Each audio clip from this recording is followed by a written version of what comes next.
And we are live. Mary Jameson. Thanks, Stacy. So good evening, everyone, and welcome to the Standing Committee of Council for February 7th. So I'd like to call the meeting to order. You have before you a copy of tonight's agenda. There is an addition to 6 under item number 6, new business. 6G, we need an excused absence for Councillor Willows and Councillor Chambers tonight. So we'll add that. So I'm looking for a motion to adopt the agenda as amended. Councillor Dufert, seconded by Councillor Bouchard. Any questions to the motion? None being noted, all in favor? Thank you, motion carries. Okay, item number 3, any declarations of interest? None being noted, we'll move on to item number 4. Announcements, awards, ceremonies, presentations. Do I have anything from council? Nothing noted. SAO Smith, is there anything from administration? Nothing from administration, Your Worship. Thank you. Okay, so with that, I'll move on to item number 5, administrative inquiries, and pass it over to SAO Smith. Thank you, Worship. Good evening, Council. Just wanted to start with a couple updates on COVID, as I've been doing for the last several meetings now. So note that Town Hall resumed regular hours on January 31st with the lifting of the order and recommendations in the weeks prior to. Our community center has also resumed near normal activities on January 31st with the return of swimming, ice user groups, and our high intensity type programming. We have been having some impacts with staffing through COVID cases like the rest of the community, just dealing with impacts of that, some leading to some staff shortages and bringing in casuals, etc. But at this point, nothing too severe, and we do have things in place to protect or to allow essential workers to continue working if as needed. From a finance and admin perspective, so the director of finance and administration is off on leave right now for the next 2 weeks. A few items coming out of that area though. First, I'll note the Vale Island residential lot disposal. That's scheduled for this Wednesday. It's in Zoom and in person council chambers. If anyone's looking for more information, you can see the Town of Hay River website to register or give us a call at Town Hall. The 2021 property tax assessments for 2022 taxation year should have shown up in your mailbox today. At least they were sent out last week. And anyone who has a desire to complain against the assessment must lodge their complaint with the secretary of the board, which is through the Town Hall. They're the secretary of the board for, the Municipal Board of Revision. And I think that is until March 21st. Also, arrears notices have been sent out for anyone who's owing the town more than $100 on their 2021 tax account. Some good news that was in the media as well, that we've received payment of $420,000 for our outstanding property taxes and arrears owed on the Mackenzie Place high rise. So all indications are that sale has happened. We haven't had any direct communication with the new property owners, but suggests that there might be some interest in understanding what their plans are for the facility. And also just wanted to note that we are working through our year-end activities now, close out of our fiscal year, December 31st, and all our liability certificates and invoices associated with that period. And we are starting to prepare for our audit at the end of this month. Maybe just stop to ask if there's any questions on the finance admin side. Any questions from council? None noted. Okay. We'll start next with our Director of Protective Services, please.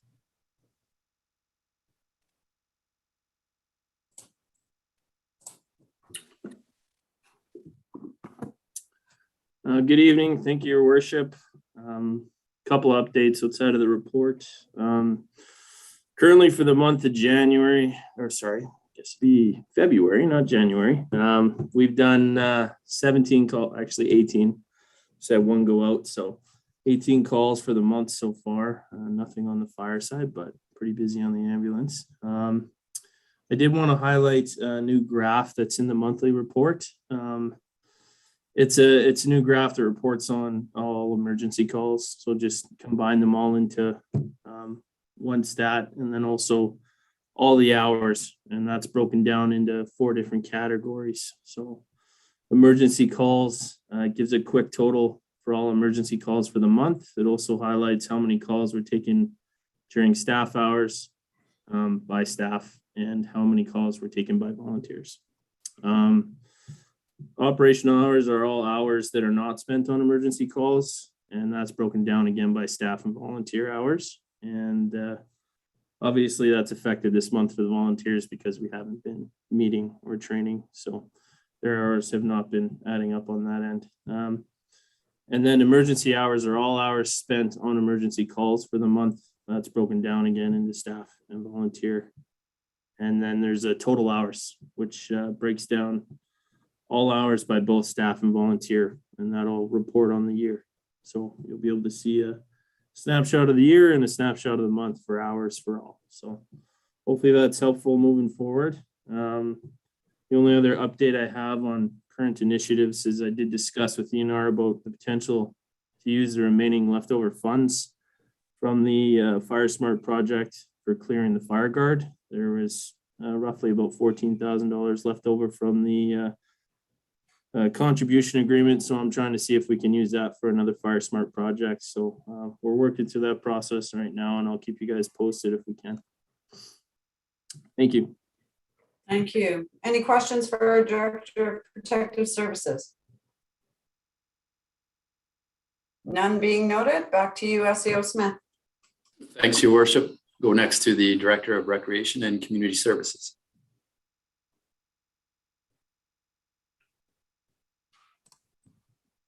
Thank you, Madam Mayor. Good evening, everyone. Few operational updates. As the SAO mentioned, high-risk activities considered to be high risk were allowed to resume as of January 31st at the community center. The announcement from the OCPHO included an indication that all previous exemptions and operating guidelines were reinstated, which allows us to return to operations which are very much like what we had in October, November, and December. That includes return of ice sports on the curling ice surface and on the skating ice surface. The aquatic center was allowed to reopen. High intensity exercise classes were allowed to resume, and our youth programming resumed also last week. Registrations and attendance were low initially, but they are increasing this week, which is very similar to what we saw when there were increases in restrictions previously, or when we had a circuit breaker closure in the fall 2021. Swimming lessons resumed today. Numbers are good for those swimming lessons. Wherever registrations were low, we either grouped 2 different lesson groups together or canceled lessons. Swim team resumed their practices last week. I'd like to underline that, given the fact that there are some new coaches getting involved, and seems to be a bit of a resurgence in the interest there. As I indicated, fitness classes resumed. We have one senior yoga class that I'd like to underline that had 8 registrants, which is good because our registrations and attendance at senior fitness programming was low in previous months, and it's good to see some interest there. We had our after school program resume last week, and now this week we have our dryland multi-sport fitness training program that's resuming, and those registrations are high for that. We've had the ability to allow for drop-in attendance at the after-school program, which seems to be helping some families right now with some of the contact tracing that's happening in the schools, and some of the daycare and babysitting options are not always there. So that seems to be appreciated. And as of now, we have the staffing and the ability to allow for those drop-ins. Our ICE user groups resume their programming, and quite a few of them are looking forward to, we're planning for the rest of the ICE season. Some of them are planning special weekend events such as small tournaments. We do have one of our hockey groups that are hosting 3 out-of-town teams this weekend, always in compliance with OCPHO guidelines and best practices. And I've been working closely with the organizers of that tournament to ensure that we'll be compliant and we're being safe and ensuring that everything's in order. I did, with some discussion with the SAO, did a quick investigation of the impact of the January restrictions and the closure on our revenues, particularly our revenues on day-to-day operations and programming. And I thought it'd be important to bring to council's attention that we did see a decrease of 57% of our revenues when compared to 2021, and a decrease of 71% when you compare to 2020, which was one of the last months before the COVID restrictions and before COVID hit, basically. One other thing I'd like to mention to council regarding operations and our ICE user groups is that we've had some discussion with the groups about extending the ICE season longer than we normally do. We were looking at adding about 10 days to the season that we normally have, bringing us to April 10th. Again, this is something that we're thinking we should be doing given the 2 closures that we've seen during the season this year. Seems to be interest from the user groups. Tentative commitment at this point, and what I've indicated was we'll reevaluate in March when we, given that there's still uncertainty and things are still very fluid. So we said we'd discuss in March and confirm then. 2 staffing updates for council. One of them being that our customer service clerk position has been filled full-time with a returning employee. Very happy to see her back. And one of our facility maintainers was promoted after an internal competition to a senior facility maintainer position, which is a new position within the team. And our HR manager supported through that process there. Flower supply requests for quotations were submitted or sent out to 3 local greenhouses and 3 other NWT suppliers. That closes February 18th. Very similar to previous years, with some small changes that were based on feedback from the suppliers we had in previous years.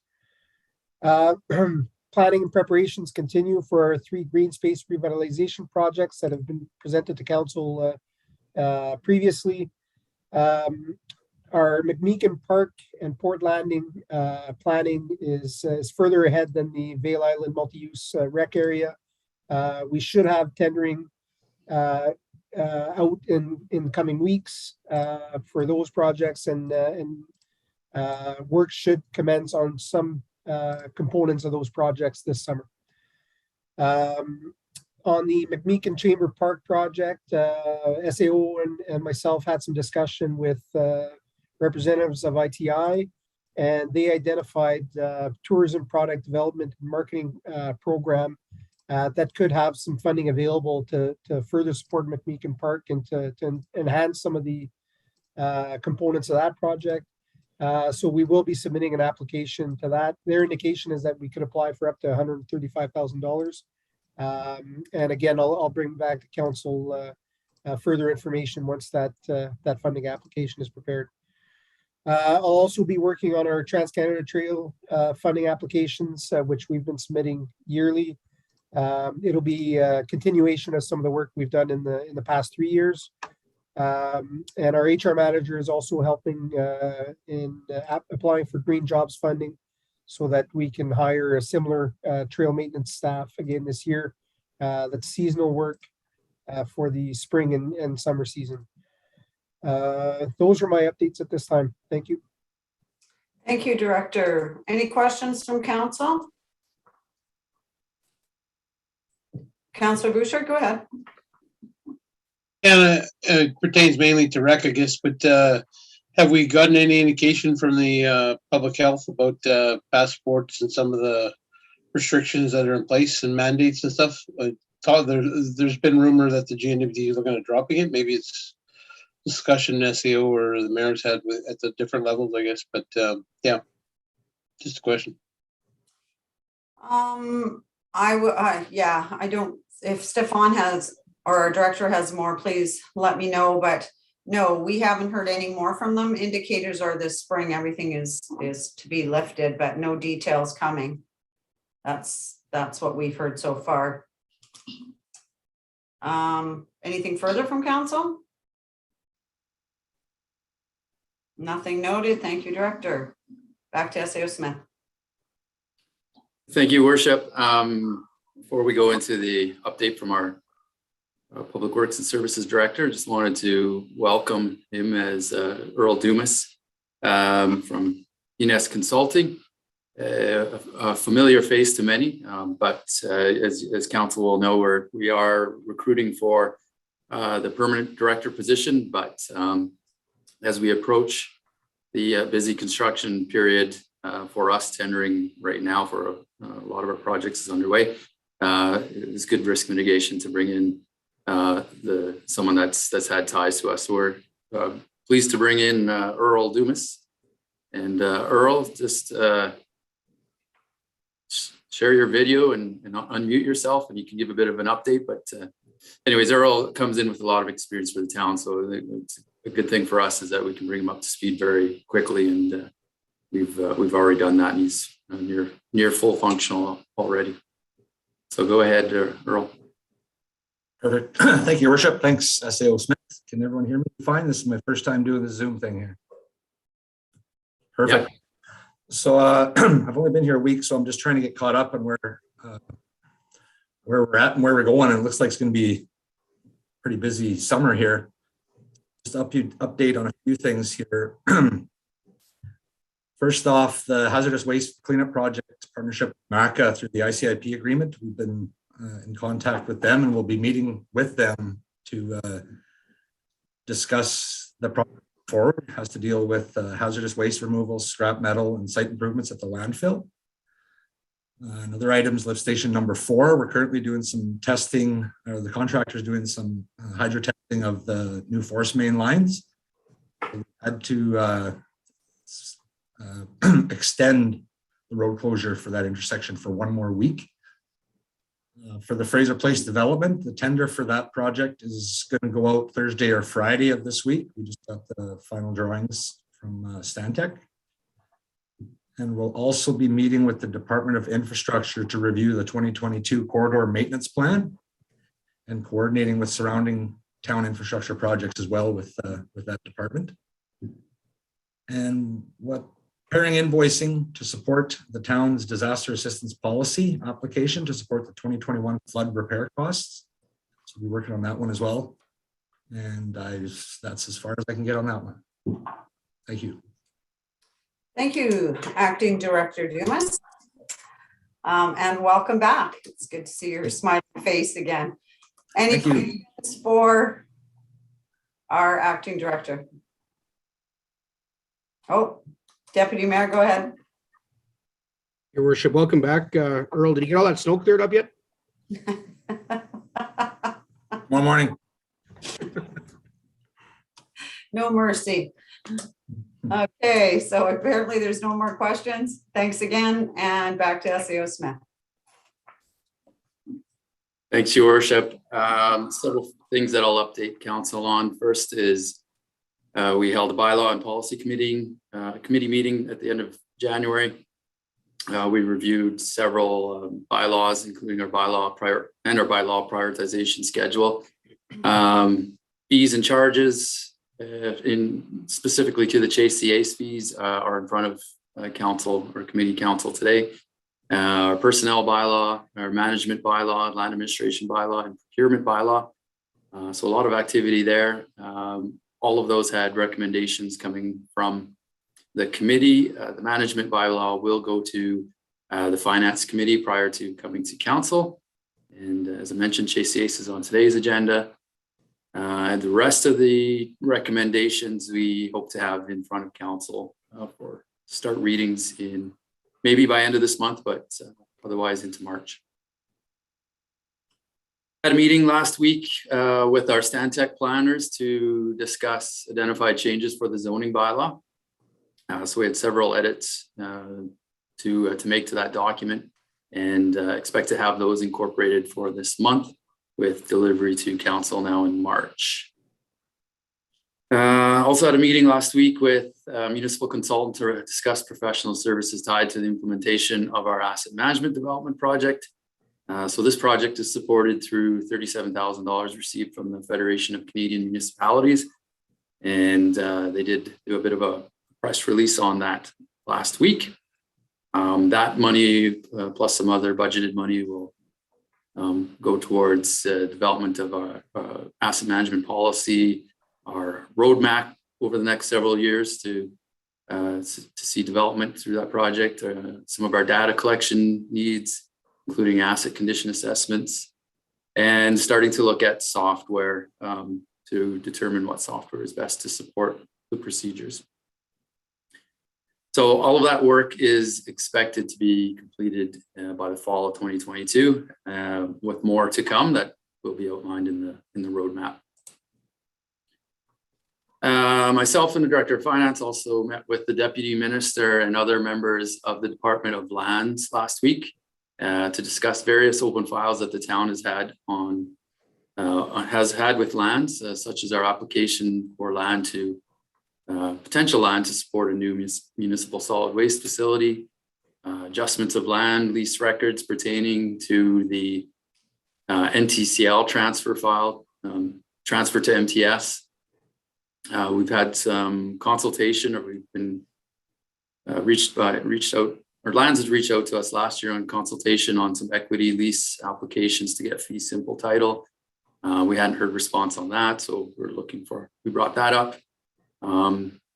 They are facilitating some bulk land transfers as well for various communities, or all communities across the north. So we got some more information on that. And also we just brought up and asked some questions on what their defined service levels are for responses and what their communication protocols look like, just surrounding some concerns with how long it takes to get information. A meeting scheduled for next week, at the end of next week, with Canor, and that's with the mayor and I. We're going to meet with their new regional superintendent, and we're going to talk about some of the economic development opportunities we feel are in the community, and projects specifically that we've applied for funding to, including the Sundog Business Park design. Electrical franchise, there's at this point basically weekly updates occurring or activities occurring. We've submitted our town arbitration costs have been submitted to NUL last week for settlement, and we are now taking steps to work towards getting our draft franchise agreements in place that council will approve at some point. Continuing on with the theme of meetings, had a meeting with the Department of Infrastructure last week to express concerns with the potential express volumes that are being tied to the old H.H. Williams Memorial Hospital demolition. So we've agreed that the town will be providing some regulations on material handling and acceptance of material at the solid waste facility, and just being extra vigilant with what's going into the landfill and what they are able to divert, given the state of our landfill and the high amount of volumes. Contribution agreement that council approved last week for Ice Road Productions and the $25,000 to support the production of that full-length film in the Hay River area. That's been completed and we're just waiting for that party to review and sign. As council requested through the motion, there are conditions included with the agreement that include town access to media for our own promotional purposes and use of local resources to support the production. We received from, I believe, ITI, this just over the last week, a notice of application for amendment to a tourism operator license for Aurora Dream Tours. And the application or the amendment is just surrounding extending their photo and Aurora viewing tours along the Mackenzie Highway into the Hay River area. And that will be for, they indicate for year-round activities. So this is a practice that ITI, as they have an operator's license, if there's any changes to it, they'll consult with communities and stakeholders. So we don't believe there's any problems with this, so we'll just let that one steer its course. And one thing on the recruitment as well. So today and tomorrow, busy with the manager of human resources, conducting interviews for a tourism and economic development coordinator.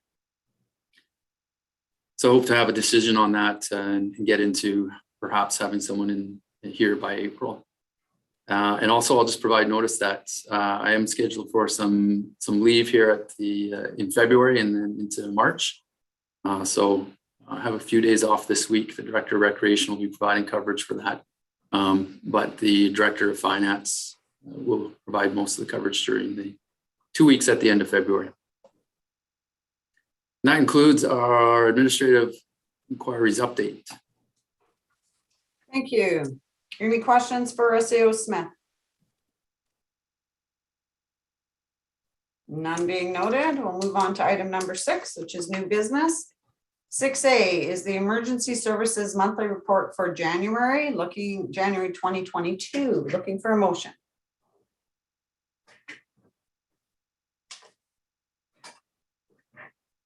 Oh, Councillor McGill, go ahead.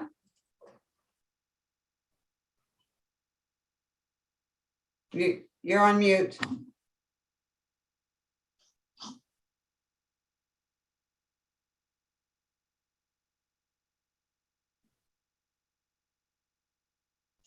My apologies. No problem.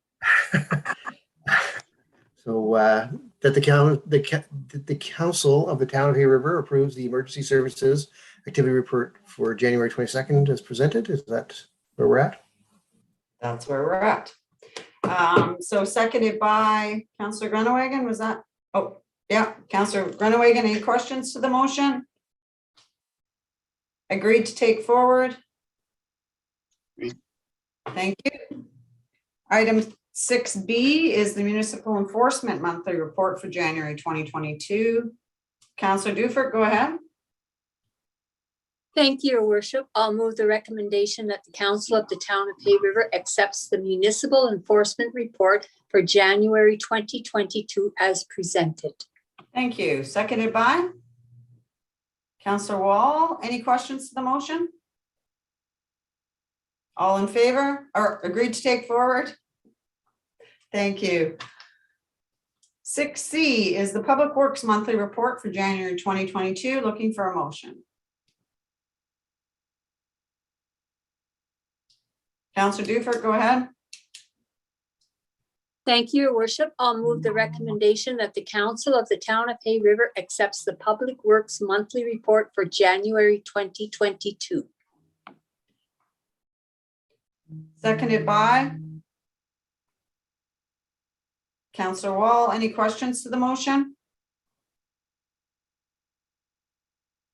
Agreed to take forward? Thank you.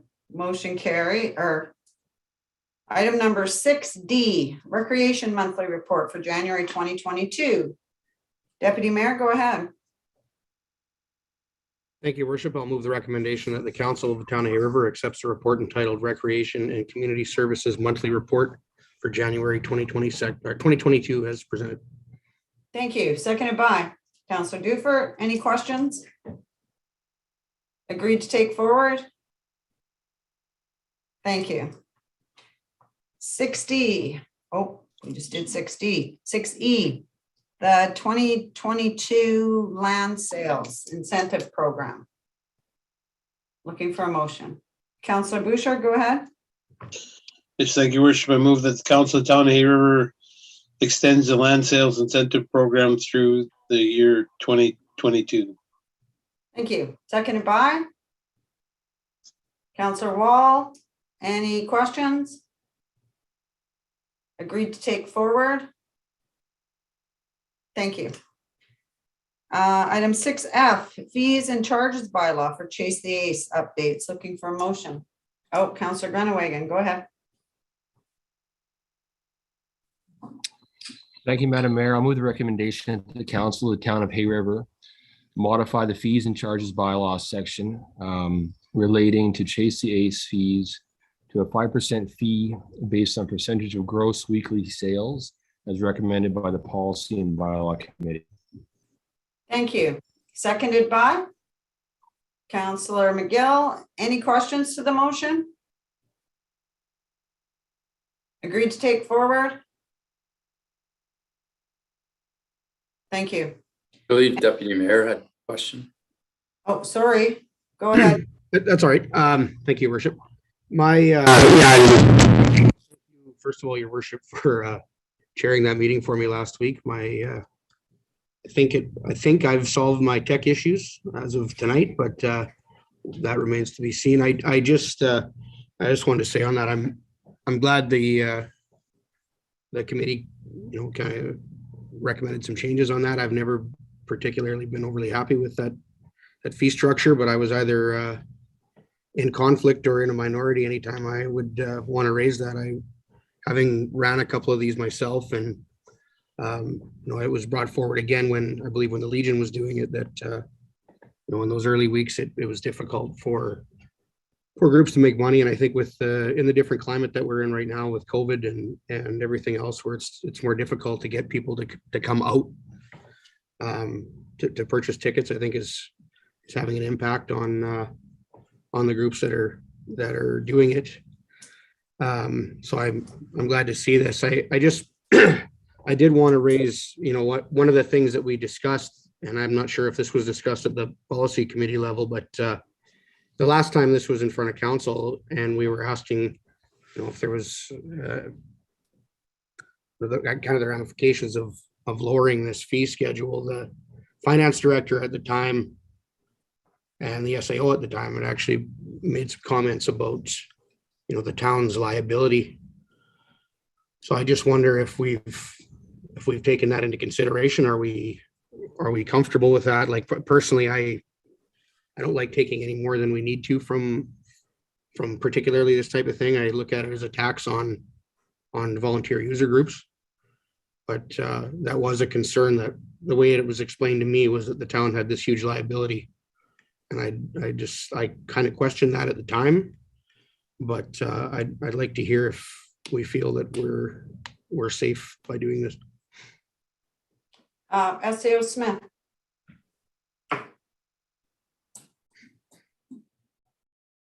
Thanks, Your Worship. Yeah, there's so many variables that are involved with these types of lotteries, right? Because that's the nature of them. They are lottery, right? You don't necessarily know how they're going to play out. What we've done through this restructuring, I don't think it changes the risk so much. I don't think it even changes what we might see as a return in taxes. In fact, if you applied the current model to the Chase the Ace, if you apply the current licensing fee structure to the Chase the Ace conducted by the Curling Club, and you ran it over the 50-some weeks that they have, they would actually pay more in licensing fees, significantly more in licensing fees. But what is normal, right? We're dealing right now with a lottery that's being ran during COVID situations. Will we ever see anything like the curling clubs? 1 point some million dollars. Probably not is what I'd suggest. But what it does do is it restructures the fees so that you're paying a lower amount. In general, I guess, or you're paying a lower amount on the days of doing lower sales. So if the lottery does better for the user group, the town does better under the new model. So I can't speak too much towards the risks, but it's, there's so many factors that determine how the organizations and the tax may do, fare with this. So it's to be determined, really, but it is helpful for the early weeks of those organizations that are running a lottery. I think actually if you look at the curling clubs for the first 14 weeks under the new, under the current model, they actually wouldn't have paid any fees to the town outside of their application fee. So the curling or the ski club and golf club are actually doing better from that perspective than what we see in that lottery. So I don't have a great answer for you, but just speaking in general towards some of the impacts that we may or may not see through this. Further, Deputy Mayor. Thank you, Worship. Yeah, and that sort of is an answer, because at the time I did kind of question. I understand the hesitancy from a finance director's position to want to lower the revenue the town's bringing in. I could see that, but the way that it was presented was that it was potentially a major liability, which I didn't really agree with. And yeah, no, everything that the SAO said is, like, I've done 2 of these myself, and I've been in this similar boat where your first 12, 15, 20 weeks until you're up past that, $20,000 mark, and you start seeing some exponential growth. There was weeks where we weren't making anything, or potentially actually costing us money, and that's not, it never made a lot of sense to me. So I think that this way is better for the user groups, certainly, and I think it will likely work out fine for the town as well. Like the SAO said, if it gets to be a very high draw, then I guess that's where the town makes the money. But that said, the user groups will be making substantial amount more at that point as well. So I like this percentage-based model better than where we were at, and I'm in favor of it. Thank you. Yes, speaking from past experience as a treasurer of the curling club, there was a lot of work involved on both sides. So I think that there definitely needs to be some form of compensation to the town, understanding that every week and as it gets bigger, it gets a little more complex. But yeah, I agree. This is fair. The less you sell, and I was selling tickets for the ski club last Friday, and yeah, it wasn't as crazy as we had it. And yeah, we were blessed when we did it, but it's definitely fairer that it's based on sales. So then, there's no chance of the group losing money or costing them money. Councillor Wall, you had a question? Yeah. Thank you, Madam Mayor. I'm just trying to get clarity here. I wasn't here at the last meeting. I'm not sure why we're charging our nonprofit groups for, I was a part of the ski club one, and it is a lot of work. I agree with you, Madam Mayor and Keith. I'm just wondering why. I'm not sure I understand the whole concept of charging nonprofit organizations who are basically the bones of our community, and any money that they do get, they're going to put it back into our community. So I'm just trying to understand why we would charge at all. Because there is work involved. Like I said, there's a weekly reconciliation that has to be done on both sides. And speaking from past experience as the treasurer of that curling club, there was a lot of work involved from my end and from the towns as well. So there has to be, and again, there is a liability, so we have to have insurance.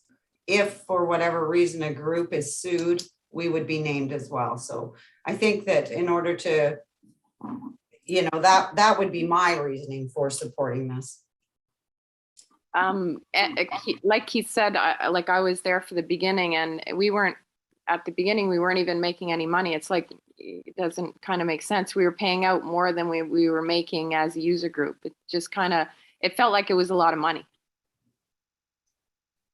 My understanding is the first few weeks, there was a $50, maybe the SAO. Before I get into details, I'll pass this back to SAO Smith.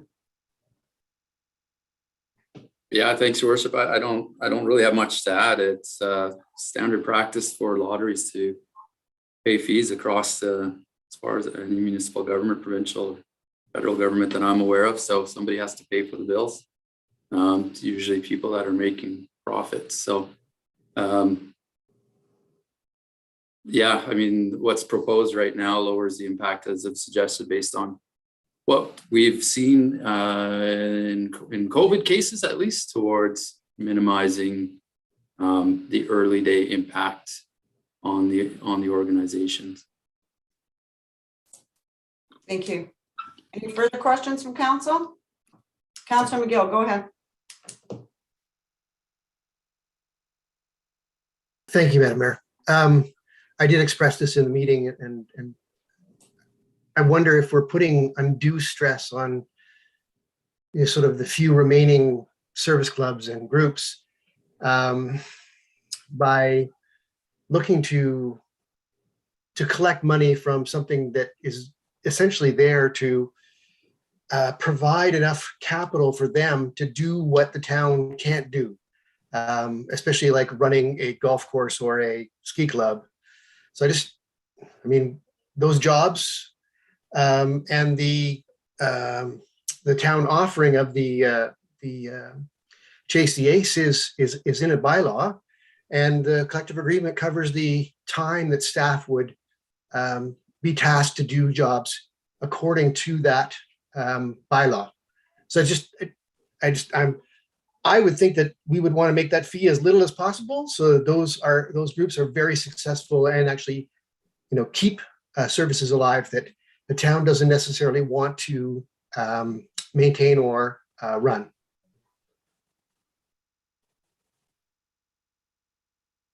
Without those fees, I don't believe that the ski club now was funded up to this point by lottery funds. Correct? Like they received Not completely. from those were, I know, went from being on past experience with the figure skating club and where those dollars come from. And this would be the same. There has to be an administrative fee. I mean, right now, what I'm asking council is, do they want to agree to take this forward or not? So if we don't take this forward, it stays as it is. Councillor Wall, go ahead. Is there any, are we actually changing the bylaw? Is there any way to change the bylaw on this? We're modifying the fees and charges bylaw to, instead of a set amount, that it's based on sales per week. So if you don't do well, it's 5% no matter what, not 50, not 150, not the 1,500 it goes up to once you get to the 15,000, or right? So that it would be fair and equitable. Here is the existing. Councillor Wall, further? Sorry, Madam Mayor, I'm being annoying. Is it that much work for the town? Is it a substantial amount of work for the town? Again, there is administrative and reporting, because we act on behalf of the GNWT for lotteries, and there is a liability issue. So again, I'm going to go back to, if there's nothing further, Councillor Dufert, you had your hand up. Go ahead. Yes, thank you, Your Worship. Yes, I'd just like to say that I agree where Councillor Wall and Councillor McGill are coming from. We don't want to be forcing our treasured volunteers into the brink of bankruptcy and whatnot. However, I can see that the town is at least making the step of reducing and this already overwhelming fee structure now. So the way I see it is that, for example, if the ski club does not sell or sells $1,000 in tickets, If my math is correct, they're only having to spend $50 to the town. So I think this is a really big step for the town, reducing the fees. But I do see where, like I said, I do see where Councillor Wall and McGill are coming from. I do agree, Yeah. but I also see the other side where the town is really, making a big step to making it to help them. I feel that it's a good compromise right now. I did get calls from a couple of members of the ski club, and before this came to this the policy committee last week, and I know that they would probably, based on what I heard, be happy with this. I may be stepping out of line saying that, but I think it's a good compromise from my point of view. Thank Agreed. you. Deputy Mayor? Thanks, Your Worship. Just going off my own past experience running a couple of these, and the two that I ran under this fee schedule. It was after the the curling club was the first one that kind of got the ball rolling on all of this. We had a bylaw in place at the time that was basically shotgun to allow them to do it. This one came about later on, and then the two that I ran were under this current fee schedule. And tell you, I wish we would have had what's being proposed tonight in place when I ran those two, as opposed to the way that it is right now, because it would have benefited the Arctic Winter Games a lot more than what it actually did, and it was substantial at the end. Like, I mean, I'm not saying that we didn't come out on top there and make some money, but the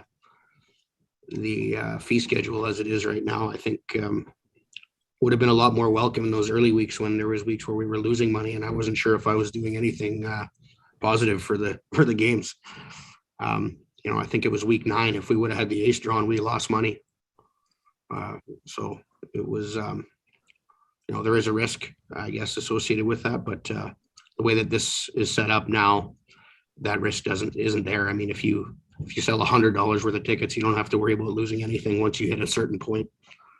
I agree with the new structure, the proposed structure a lot more than the last one, and I hope that it benefits future groups, the group running it now, and then future groups that run it. And if it's something that needs tweaks in the future, we can bring it back. We just did that. We're doing that now, so it can be looked at, I'm sure, again. I think we all have to remember as well that there's always a risk. I mean, take a look at bingos. At one point, you always made money. Now, if you don't have the needed amount and you've got your $5,000 prize and you have to pay that out, whether win, lose, or draw. So there's always a risk with the lottery, as we all know. So I'm going to call the question. Do we agree to take this forward? Okay.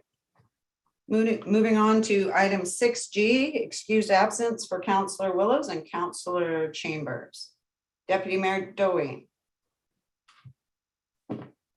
Thank you, Your Worship. I'll move the recommendation that the Council of Town of Hay River excuses Councillor Willows and Councillor Chambers from the Standing Committee of Council Monday, February 7th, 2022. Thank you. Seconded by Councillor Dufert. Any questions?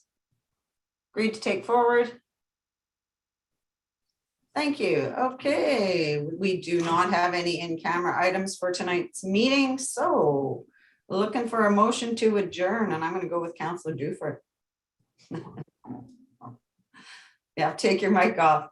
You're on mute. Yes, as the oldest person here, I move that we adjourn tonight. Thank you. Thank you, Councillor Dufert, and everybody have a good evening. Thanks. Have a good night. Bye. Hope your week's a good one.